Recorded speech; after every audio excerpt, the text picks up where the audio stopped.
நிறைய பேர் என்ன நினைக்கிறாங்கன்னா சுக்கிர திசையில் அது நிறைய பேருக்கு மனைவி விஷயத்தில் பெரிய நிறைய டிவோர்ஸ் வந்து ஆண்களுக்கு சுக்கிர திசையில் ஆகும். இந்த யூடிஐன்னு சொல்லக்கூடிய யூரினரி ட்ராக் இன்ஃபெக்ஷன் இதெல்லாம் வந்து சுக்கிர திசைனால பெண்களுக்கு வந்து கர்ப்பப்பையில் ஏதாவது ஒரு பஞ்சாயத்து சுக்கிர திசை கொடுத்துருக்கு.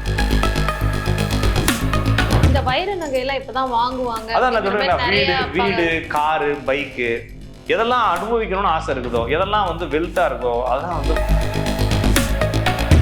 ஏன்னா சூரியனும் சுக்கரனும் சேர்ந்து சுக்கரன் வக்ரமாயிருக்கு. அப்போ இந்த இடத்துல ஒருத்தர் சூரிய தேசம் வருதுன்னா அவங்க அப்பா செத்து போயிடுவார். நான் சொல்றது அதுதான். அப்போ ஒரு ஜாதகத்தில் அவள் அப்பா செத்து போயிடுவாருன்னு இல்லை, உடனே கமெண்ட்டுக்கு வராதிங்க.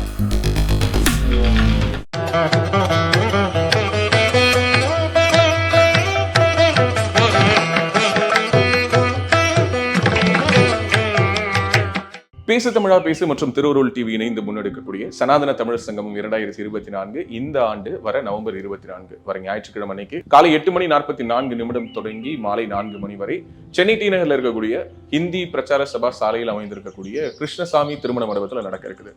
காலை தொடங்கி மாலை வரை நடக்கக்கூடிய இந்த நிகழ்வுல உங்க எல்லோருக்குமே மதிய உணவு அங்கு ஏற்பாடு செய்யப்பட்டிருக்குது. சனாதன தர்மம் தொடர்பாக மிக ஆழமான உரைகளை நிகழ்த்துவதற்கு எண்ணற்ற பேச்சாளர்கள் வர இருக்காங்க. இது நம்மளுடைய குடும்ப விழா. நீங்க எல்லோரும் உங்க குடும்பத்தோடு வந்து கலந்துக்கணும்னு பேசு தமிழா பேசு சார்பாக அன்போடு வரவேற்கிறோம். அடுத்ததாக வந்து சுக்கிர திசை. எல்லாரும் வந்து பெருசா சொல்லக்கூடிய ஒரு தசை அப்படின்னா சுக்கிரன்.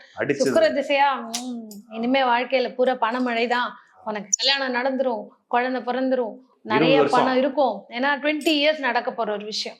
உங்களோட பார்வையில சுக்கிர திசையில இதெல்லாம் கண்டிப்பா நடக்கும். அதான் குறிப்பா இந்த நோய்கள் வரும், இந்த விஷயங்கள் நீங்க கண்டிப்பா ஜெயிப்பீங்கன்னா என்ன மாதிரி? பண விஷயத்துல கொஞ்சம் பிரச்சனைகள் வரும், கொஞ்சம் கவனமா இருக்கணும். சுக்கிர திசையில கண்டிப்பா பண விஷயத்துல பெரிய அளவுல பிரச்சனையே வரும்.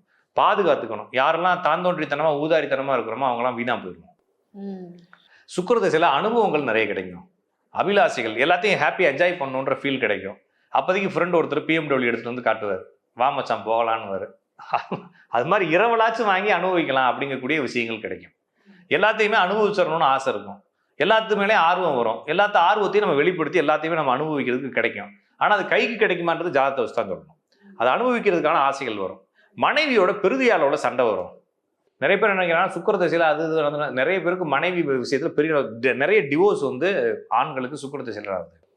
அதனால சுக்கிர திசையில மனைவியோட ரொம்ப கவனமா இருக்கணும். கண்ணு சம்பந்தமான ஆப்ரேஷன் நடக்கிறது, கண்ணு சம்பந்தமான பிரச்சனைகள் நடக்கிறதுலாம் சுக்கிர திசையில தான்.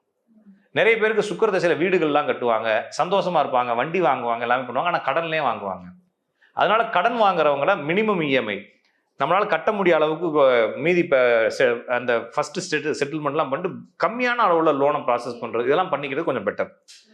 பொதுவாக அழகாக நம்ம காட்டக்கூடிய கண்ணு கண்ணம் சின்ன இந்த மாதிரி விஷயங்கள் எல்லாத்துலையும் ஏதாச்சும் ஒரு தொற்றுகள் இல்லைன்னா ஏதாச்சும் ஒரு சம்திங் தழும்புகள் கருப்பு இந்த மாதிரி விஷயங்கள் மங்கு விழுதுன்னு சொல்கிறோம். இந்த மாதிரி விஷயங்கள் வரும். கண் ஆப்ரேஷன், கண்ணுக்கு கண்ணாடி போடுறது, இந்த மாதிரி விஷயங்கள்லாம் நடக்கும். அதே மாதிரி குடும்பத்துக்குள்ள பண விஷயமாக ஏதோ ஒரு பெரிய அளவுல சண்டை பிரச்சனை பெருசாகி அதுல பெரிய ஏமாற்றங்கள் பண்ணி அவமானங்களை ஏற்படுத்தும். இதெல்லாம் சுக்கிரனுடைய. அதுக்கப்புறம் பாலுறுப்பு தொற்றுகள், இந்த யூடிஐன்னு சொல்லக்கூடிய யூரினரி ட்ராக் இன்ஃபெக்ஷன் இதெல்லாம் வந்து சுக்கிர திசை. பெண்களுக்கு வந்து கர்ப்பப்பையில ஏதாவது ஒரு பஞ்சாயத்தை சுக்கிர திசை கொடுத்துட்டு போயிடும். இது வந்து சின்ன வயசுல வரக்கூடிய குட்டி சுக்கிரன் குடும்பத்துக்கு ஆகாதுன்னு ஒரு பழமொழி வச்சுக்கிறாங்க. சிறு வயதுல வரக்கூடிய சுக்கிரன் வந்து சரியில்லை அப்படின்னா, ஏன்னா சிறு வயதுல வந்தா 20 வயசு அவனுடைய அந்த இளமை பொங்கும், வாலிப வயசு. குழந்தைங்க இப்ப சுக்கிர திசையில பிறக்குது, சுக்கிரனோட நட்சத்திரத்துல பிறக்கக்கூடிய குழந்தைகள் வந்து சுக்கிர திசையில வந்து குட்டி சுக்கிரன் குடும்பத்துக்காக சொல்லுவாங்க. அப்படிலாம் ஒண்ணும் கிடையாது. அந்த ஒரு பிளஸ் பாயிண்ட்ஸ் எல்லாம் பேரண்ட்ஸுக்கு கிடைக்குமா? ஆமாங்க, அதாங்க சொல்றேன். பிள்ளை அனுபவிக்கிறதுக்கு பிள்ளைக்காக நம்ம அனுபவிக்கணும் இல்லைங்களா? அப்ப ஒரு குடும்பத்துல சுக்கிரன் திசை நடந்துச்சுன்னா இதெல்லாம் எல்லாத்துக்கும் நடக்கும். அப்ப குட்டி சுக்கிரன் குடும்பத்துக்கு ஆகாதுன்னு சொல்றதெல்லாம் குழந்தைகளை போட்டு தொல்லை பண்ணாதீங்க. அது உங்களுக்கு நடக்கும், நல்லதுதான் நடக்கும். ஓகேங்களா? அப்ப சுக்கிரன் வழியாக வரக்கூடிய தீமைகள், நிறைய தீமைகள் நடக்கும். அந்த டயத்துல வந்து கரெக்டா கல்யாணம் ஆகிற டயத்துல சுக்கிர தசை வந்துச்சுன்னா இவனுக்கு கல்யாணம் ஆகிறதே புகதள்ளி போயிடும். சரி, நிறைய பேர்ல பாத்தீங்கன்னா சுக்கிர புத்தி சுக்கிர தசைகள்லாம் வந்து கரெக்டா சுக்கிர புத்தியில வந்து கல்யாணம் ஃபிக்ஸ் ஆகி மாட்டுவாங்க. நிறைய பேர் கல்யாணம் கேன்சல் ஆகி போயிடும். அப்ப சுக்கிரன் என்பது அதை நோக்கி ஏங்க வைக்கும் அவங்கள, அதுக்காக அவங்கள தொல்லை பண்ணிக்கிட்டே இருக்கும். நிறைய பேருக்கு வந்து இந்த நரம்பு சம்பந்தமான விஷயங்கள், பால் உறுப்பு சம்பந்தமான விஷயங்கள்ல ஏதாச்சும் ஒரு இன்ஃபெக்ஷன் மாதிரி வந்து சரியாகும். பொதுவாக இந்த சுக்கிர திசையில பண விஷயங்கள்லையும் குடும்ப விஷயங்களையும் ரொம்ப கவனமா இருக்கணும். இந்த வைர நகையெல்லாம் இப்பதான் வாங்குவாங்க. அதான் நான் சொல்றேன், வீடு காரு பைக்கு எதெல்லாம் அனுபவிக்கணும்னு ஆசை இருக்குதோ, எதெல்லாம் வந்து வெல்த்தா இருக்கோ அதெல்லாம் வந்து வாங்கி அனுபவிக்கிறதுன்னு ஆசை வரும். இதை கடன்ல மட்டும் வாங்கிடாதீங்கன்னு சொல்றேன். ஏன்னா அந்த சுக்கிர திசையில ஆரம்பிக்கக்கூடிய கடன் நிறைய தொல்லைகளை கொடுக்குன்றதுனால அதை வாங்காதீங்க. இதை போராடி தான் அடைக்க வேண்டியது இருக்குன்றதுனால வாங்காதீங்க. இந்த சுக்கிர திசையில ஒன்னொருத்தன் பணம் வாங்கி ஒன்னொருத்தனுக்கு கொடுக்காதீங்க. அது வந்து பெரிய சிக்கலாயிரும். சுக்கிரன் என்பது மூதாதையர்களை குறிக்கக்கூடியது. தாத்தா பாட்டிகளை ராகுக்கு எதுன்னு சொன்னாலும் நிறைய இடங்கள்ல பாத்தீங்கன்னா சுக்கிரனை வச்சு நீங்க கணக்கு போட்டு பாத்தீங்கன்னா ஜோசியத்துல அப்படியே ஆப்டா உட்காரும் தாத்தாவையும் பாட்டியும். ஏன்னா அவங்க நம்மளுடைய சொத்துக்கள். ஓகேங்களா? அப்ப சுக்கிர திசையில வயசானவங்க யாராவது செத்து போயிடுவாங்க குடும்பத்துல. ரொம்ப வயசானவங்க நிறைய பேர் காலி ஆயிடுவாங்க. அதே மாதிரி ரொம்ப சின்ன சின்ன பிள்ளைகளுக்குலாம் வந்து சின்ன சின்ன உடம்பு பிரச்சனைகள்லாம் குடும்பத்துல வரிசையாகும். இப்போ வயசானவங்க காலியாக டயத்துலேயே சின்ன பிள்ளைகளுக்கும் பிரச்சனை வரும். இது எல்லாமே சுக்கிர தசையினுடைய சிம்டம்ஸ் தான். மற்றபடி சுக்கிர தசையில நிறைய பணம் வரும். அது எவ்வளவு பணம் வரும் அப்படின்னா நிறைய பணம்னு நினைக்கக்கூடாது. நம்மளுடைய கெப்பாசிட்டி ஜாதகத்தில் எவ்வளவு வரும், அந்த பணத்தை வந்து வாங்கி ஊதாடித்தனமா செலவு பண்ணீங்கன்னா அது எல்லாத்தையும் அடுத்து வரக்கூடிய திசைகள்ல வீணா போயிடும். அதனால என்ன செய்யணும்னா சுக்கிர தசையில எவ்வளவு பணம் வந்தாலும் அதை சேமிக்கிறதுக்கு வழி பாருங்க. ஊதாடித்தனமா செய்யக்கூடாது. இது மட்டும் தான் நம்ம கொடுக்கக்கூடிய அட்வைஸ். மற்றபடி சுக்கிர தசை எல்லா திசைகளையும் போலவே இருக்கும். நான் சொல்றது சுக்கிரனுடைய காரகங்கள்னு சொல்லி கூகுள்ல சர்ச் பண்ணுங்க. அது எல்லாமே உங்களுக்கு நடக்கும் திசையில. இப்ப நம்ம சொல்லக்கூடியது எல்லா திசையும் முடிச்சிருக்கிறோம். சிம்பிளா சொல்றதா இருந்தா ஒரு தசையை பற்றி புரிந்து கொள்வதற்கு உங்களுக்கு அந்த லக்னம் என்ன லக்னமா இருந்தாலும் சரி, அது எந்த லக்னத்துக்கு எத்தனாவது இடத்துல இருந்தாலும் சரி, நீங்க கூகுள்ல போயிட்டு ஒரு கிரகத்தினுடைய பேரை போட்டு காரகம்னு அடிங்க. ஒரு சூரியன்னா என்ன காரகம்னு ஒரு 20 பாயிண்ட் அடிச்சு வச்சிருக்காங்க. 20 பிரச்சனை அந்த சூரிய திசையில நடக்கும். பாசிட்டிவ் நெகட்டிவ் ரெண்டுமே நடக்கும். சார் அதை எப்படி சார் ரெண்டுமே நடக்கும்னா அது நடக்கும். உங்க ஜாதகத்துல சூரியன் எவ்வளவு பிரச்சனையா இருக்குன்றத பொறுத்து அதனுடைய வீரியம் அதிகமா இருக்கும். சார் எனக்கு சூரியன் வந்து எதுவுமே ஆகல, ஆட்சி இல்ல, உச்சம் இல்ல, நீசம் இல்ல, அது பாட்டுக்கு அமைதியா கண்ணியில இருக்கு, எந்த பிரச்சனையும் இல்லை, உங்களுக்கு ஒண்ணுமே நடக்காது. ஆனா சூரியனுடைய தன்மைகள் அந்த இடத்துல நடக்கும். குடும்பத்துல குழந்தை பிறக்கும், புதுசா வேலை கிடைக்கும், அப்பாவுக்கு உடம்பு பிரச்சனை வரும். அப்ப சூரியன் வந்து ஒரு ஜாதத்துல சந்தியில இருக்கு, இல்லைன்னா சூரியனும் சுக்கிரனும் சேர்ந்து சுக்கிரன் வக்ரமாயிருக்கு. அப்ப இந்த இடத்துல ஒருத்தருக்கு சூரிய தேசம் வருதுன்னா அவங்க அப்பா செத்து போயிடுவாரு. நான் சொல்றது அதுதான். அப்ப ஒரு ஜாதகத்துல அவ அப்பா செத்து போயிடுவாருன்னு இல்லை, உடனே கமெண்ட்டுக்கு வராதிங்க. அவங்க அப்பாவுக்கு 2 திருமணம் ஆயிடலாம், இல்ல 2 திருமணம் வர மாதிரி ஏதாச்சும் ஒரு கேவலங்களை ஏற்படுத்தலாம், அவமானங்கள் ஏற்படுத்தலாம். அப்ப சூரிய தசை இவனுக்கு ஒரு மாதிரி இந்த பையனுக்கு ஒரு மாதிரி பண்ணது இல்லைங்களா? அந்த ஜாதத்துல சூரியன் டேமேஜ் ஆயிருக்கு அப்படின்னா கண்டிப்பா அடிக்கும். ஒரு ஜாதத்துல சுக்கிரனுடன் இணைந்த குரு வந்து பரிவர்த்தனை ஆயிருக்கு. அப்ப அவனுக்கு சுக்கிர தசை வருது அப்படின்னா அவங்க ஒய்ஃப் வந்து அவனை விட்டு போயிடுவாங்க, வேற திருமணம் பண்ணிக்குவாங்க. அப்ப எனக்கு சுக்கிர தசை வரவங்களா வேற திருமணம் பண்ணிக்குவீங்கன்னு கேட்கக்கூடாது. அப்ப ஜாதகத்துல என்ன இருக்கு? இப்ப ஜாதகத்துல கூடிய பிரச்சனையை அந்த திசைகள் அதிகமாக செய்யும். ஜாதகத்தில் இல்லாத பிரச்சனைகளை அப்போ அந்த ஜாதகத்துல இந்த பிரச்சனையே இல்லை, ஆனா அவனுக்கு சுக்கிர தசை நடக்கிற மனைவியோட கான்ட்ரவர்சி வரத்தான் செய்யும். சின்னதா வந்துட்டு போயிடும். அப்ப மனைவிக்கு உடம்பு பிரச்சனை இருக்கும், ஆபரேஷன் நடக்கும், சின்னதா வந்துட்டு போயிடும். இதே சுக்கிரன் டேமேஜ் ஆன ஜாதகத்துக்கு ஆபரேஷன் நடக்கும்போது அவங்க மனைவிக்கு பெரிய அளவுல பிரச்சனையை கொடுத்துரும், உயிராபத்துல கொடுக்கும். அவ்வளவுதான் சிம்பிள். அப்ப திசைகளை நீங்க எப்படி புரிஞ்சுக்கணும்னா ஜாதகத்துல எப்படி இருக்கு, ஆனால் ஜாதகத்துல எப்படி இருந்தாலும் அந்த விஷயத்துல லைட்டா கை வச்சுட்டு போயிடும். அந்த கை வைக்கிறது பெருசா சின்னதான்றத நம்ம ஜாதகத்தை பார்த்து முடிவெடுக்கணும். இப்போ உங்க பார்வையில சுக்கிரன் வந்து இந்த இடத்துல எல்லாம் இருந்தா பவர்ஃபுல், உங்களுக்கு கண்டிப்பா இந்த திசையில இதெல்லாம் கொஞ்சம் நல்லாதான் நடக்கும். நல்லதாவே நடக்கும். பவர்ஃபுல்லான நல்லது நடக்காது. ஓகேங்களா? அப்ப நான் சொல்றது ஆட்சி, உச்சம், நீச்சம், தனது ராசிக்கு 7வது ராசியில இருந்த எல்லா கிரகங்களும் பவர்ஃபுல்லானது. அப்ப சுக்கிரன் வந்து ரிஷபத்திலேயோ, மேஷத்திலேயோ, துலாத்திலேயோ, விருச்சகத்திலேயோ, கன்னிலேயோ, மீனத்திலேயோ இருந்தா அவங்களுக்கு கண்டிப்பாக சுக்கிரன் வந்து அவ்வளவு சிறப்பான விஷயத்தை செய்யாது. அப்ப அவங்களுக்கு நெகட்டிவான பலன் தான் நிறைய கொடுக்கும் சுக்கிர திசையில. அதுல நிறைய போராட்டங்கள் இருக்கும். அதுலயும் குறிப்பா ஒரு ஜாதத்துல சுக்கிரன் வக்ரமோ பரிவர்த்தனையோ விளிம்போ இருந்துச்சுன்னா கண்டிப்பா அவங்களுக்கு அந்த சுக்கிர திசையில படாத பாடுபட்டு வெளியே வருவாங்க. அதை எப்படா முடிச்சுட்டு வெளியே போகணுன்ற அளவுக்கு ஆயிடும். ஆனா இதுல இன்னொரு விஷயத்தையும் கடைசியா சொல்லி முடிச்சுடுறேன். ராஜநாடியில நாங்க தசாபுத்திகளை பயன்படுத்துறது கிடையாது. பொதுவா மக்களுடைய கேள்விகளா நீங்க கேட்கறதுனால இந்த விஷயங்களை சொல்றோம்.